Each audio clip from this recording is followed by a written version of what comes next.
Gracias por continuar con nosotros. Avanzamos con más información. Mire, debido al aumento de casos de coronavirus en Francia, se espera que este viernes el gobierno anuncie nuevas medidas para tratar de detener la propagación del virus en el país. Vea usted. La sombra de la COVID-19 vuelve a oscurecer el futuro en Francia. Este viernes se espera que el gobierno anuncie decisiones difíciles. El Consejo de Defensa, con el presidente Emmanuel Macron a la cabeza, va a reunirse para tomar medidas ante la progresión preocupante de la epidemia.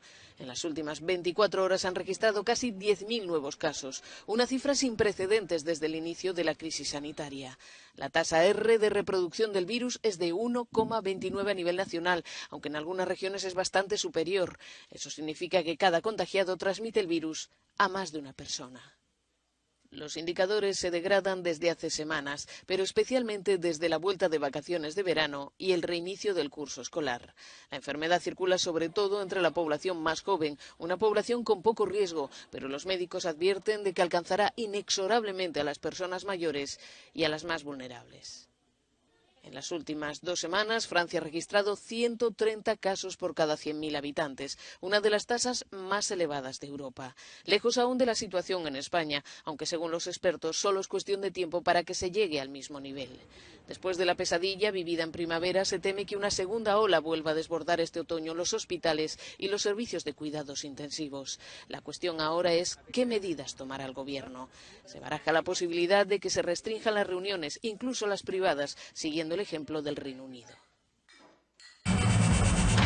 Para abordar este tema le damos la bienvenida a nuestro colaborador Carlos Ramírez Powell. Carlos, pues bueno, como escuchamos, Francia anunciará próximamente nuevas medidas para tratar de contener una posible nueva ola, un rebrote de coronavirus en ese país. ¿Qué nos puedes decir al respecto? Mira, tenemos lo que yo llamaría un fantasma estadístico en puerta en Francia.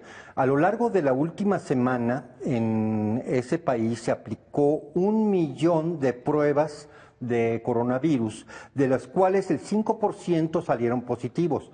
Esto es, ya a estas alturas en Francia, lo que tenemos es la cola final de una pandemia que ha logrado llegar a lo que se llama inmunidad de rebaño. ¿Cómo sabemos esto? Que sí, efectivamente, sobre 1 millón de pruebas, yo creo que es uno de los países con pruebas más intensivas en el mundo, aparte de Estados Unidos, ya nada más tenemos un 5% de casos positivos. Pero de ese 5% de casos positivos, únicamente un 10% va a manifestar síntomas graves que les motiven ir a un hospital. La mayor parte de ellos o van a ser totalmente asintomáticos pese a la prueba positiva o únicamente van a tener lo que se podría llamar síntomas leves de la enfermedad, como un poco de fiebre un par de días y después simplemente retornar a la normalidad por una razón muy sencilla. Todos los menores de 30 años que dan positivo generalmente son asintomáticos o tienen síntomas muy leves, no superiores a los que se sufre con un catarro, mientras que los mayores de 60 años sí tienen un poquito más de posibilidades de manifestar síntomas un poco más graves que les motiven ir a un hospital. Pero cuando tenemos 50,000 positivos de 1 millón de pruebas, de esos 50,000 positivos, únicamente 5,000 son de edad avanzada, de arriba de 65 años de edad. Por lo tanto, lo que tenemos en puerta es lo que se podría llamar una pandemia fantasma, en donde los hospitales se preparan para una segunda ola que nunca va a llegar. ¿Por qué? Porque en la primera ola ya se había dado una positividad y un número de casos graves que en su momento, allá por el mes de abril, mayo, junio, incluso llegaron a desbordar a los servicios hospitalarios. Ya en este momento, realmente, por más pruebas que se apliquen, y yo me imagino que a ese ritmo aproximadamente a fin de año, toda la población habrá sufrido una o más pruebas, básicamente Francia estará en la misma situación, por ejemplo, que Suecia, que llegó a su pico de de contagios en el mes de junio y que llegó a lo que se llama inmunidad de rebaño ya desde el mes de julio. En Francia en este momento están muriendo estadísticamente, es un promedio, no más de 1 a 4 personas diariamente, y esas son las personas de edad avanzada. Entonces lo que tenemos en este momento es un índice de positividad muy alto por la simple y sencilla razón de que es el país que más pruebas está aplicando. Sin embargo, su mortalidad es de las más bajas, junto como, por ejemplo, lo que estamos viendo en pantalla con Francia y Suecia, que ya a estas alturas tienen un índice de mortalidad mínimo. Entonces, mira, el panorama para Europa es en este momento una epidemia de miedo generada por los gobiernos y las farmacéuticas, que todavía tienen la esperanza de que haya una pandemia para la cual haya necesidad de una vacuna en el 2021.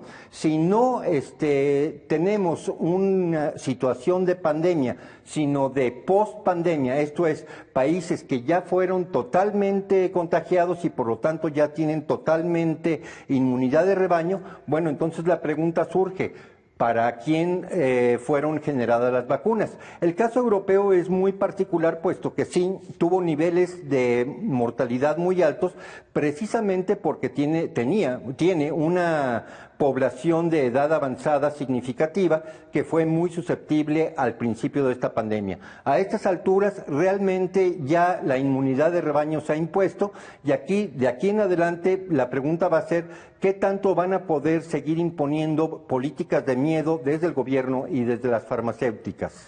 Carlos, escuchábamos en la nota que, pues de hecho, la mayoría de las personas que les han hecho pruebas y han salido positivas son personas de poco riesgo, personas jóvenes. ¿Qué medidas podría imponer nuevamente Francia? ¿Cómo ha sido su manejo durante todos estos meses, el manejo de la pandemia? Y además recordemos que efectivamente ha habido diversas manifestaciones en muchísimos países europeos, precisamente pues, las personas están cansadas en contra de estas medidas que han impuesto los países. Sí, mira, la política preferencial en Francia, España, Gran Bretaña e Italia fue la de las cuarentenas forzosas y de los distanciamientos sociales draconianos, que por cierto han tenido, claro, una respuesta cada vez más violenta de parte de las sociedades que sufren dichos confinamientos, puesto que ellos no únicamente pueden ver estadísticas y ver que sus índices de letalidad son totalmente bajos, estamos hablando de 1 a 2 muertes sobre millón de habitantes, sino que también pueden constatar que ahora sí el remedio es es mucho más grave que la enfermedad, puesto que estos confinamientos, cuarentenas y distanciamientos sociales, pues básicamente están destruyendo la economía base del pequeño y el mediano comercio en estos países. Por lo tanto, sí, la resistencia se ha hecho mucho más grande. Hay que recordar, la semana pasada en Alemania hubo una manifestación de más de 200,000 personas protestando contra el confinamiento y las mascarillas, que por cierto Euronews opacó al darle vuelo a una noticia que aproximadamente 500 neonazis estaban asaltando el Reichstag. Todas las cámaras se enfocaron a lo que estaban haciendo 500 neonazis, pero ignoraron totalmente la manifestación de aproximadamente 250,000 gentes que se manifestaban en contra del confinamiento. ¿Qué tratamientos ha utilizado Francia para aquellas personas con síntomas graves? Mira, Francia es un país que por regiones tiene unas políticas independientes muy fuertes, digamos que está federalizado en su tratamiento médico. Por dar un ejemplo, en el sur, en Marsella, Didier Raoult, que es el jefe del Hospital Universitario de Marsella, aplicó desde el principio el protocolo de acitromicina con hidroxicloroquina, y tuvo un éxito que él publicó en revistas con arbitraje de aproximadamente el 98% de curados en los 4,000 casos en los que aplicó hidroxicloroquina. Y bueno, a partir de ese momento se generó una controversia en Francia, pero yendo de una región a otra, si te vas al sur es mucho más fácil que un médico te recete un protocolo del estilo de Didier Raoult con plaquenil y hidroxicloroquina, mientras mientras más al norte te vayas, más difícil va a resultar que te recete hidroxicloroquina. Digamos que hay una diferencia regional. Y ahorita están metidos en juzgados precisamente Didier Raoult contra la Asociación Médica de París. Y bueno, como cualquier otro país latino, los juicios pueden durar años, pero ahí se van a solventar pruebas en donde Didier Raoult va a poder demostrar que toda la experiencia clínica de su hospital está bien documentada y que tuvo un 98.5% de resultado exitoso en aquellas personas a las que les aplicó hidroxicloroquina y acitromicina. Efectivamente, la semana pasada quedó pendiente este tema de la hidroxicloroquina. Sobre todo, veíamos revistas tan importantes como The Lancet, en donde, bueno, hablaban de este tema, de este medicamento, en donde decían pues que no estaba funcionando, que había muchas muertes. Sin embargo, después retiraron esta publicación y no se le dio la difusión cuando la retiraron, no se le dio la misma difusión que cuando hablaban mal de este medicamento. ¿Qué es lo que está pasando? ¿Por qué hay tanta controversia en cuanto al uso de la hidroxicloroquina, Carlos? Mira, yo siento que, y aquí editorializo, esto no son datos, pero sí es una percepción sólida con base a lo que he estado viendo, que tenemos una pandemia del miedo promovida por gobiernos y farmacéuticas en donde tratan de mantener vigente una situación de alarma social cuando ya la gran ola inicial ha pasado. Mira, todas las pandemias aparecen y súbitamente desaparecen. Hay que recordar la influenza española de principios del siglo pasado, que efectivamente cobró muchísimas vidas, estamos hablando de más de 50 millones de muertos, pero así como apareció, desapareció.